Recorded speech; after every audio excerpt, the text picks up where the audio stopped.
D'abord la gravure, ça nous intéressait déjà de base en tant que technique artistique, mais en plus ça permettait d'avoir une puissance visuelle qui est assez inédite, c'est-à-dire des noirs, des blancs. On ne vient pas dessiner des lignes noires, mais on vient creuser une matière pour que les creux qu'on aura fait apparaissent blancs dans le résultat final.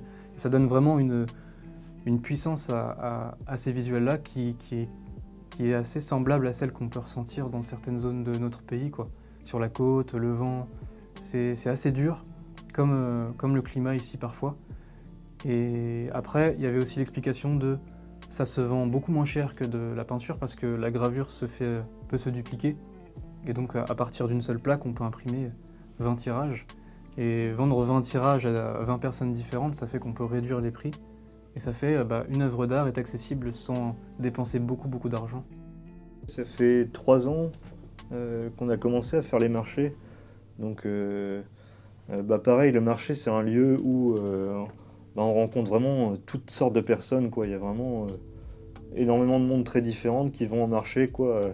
Il y a des gens qui vont chercher leurs légumes, il y a des gens juste qui passent parce que souvent c'est sur des places où les gens traversent. Ça permet de rencontrer vraiment une variété de population très intéressante et de parler un peu à un public très large, quoi. Pour l'instant, les marchés, on les fait autour d'endroits qu'on connaît plus ou moins de là d'où on vient.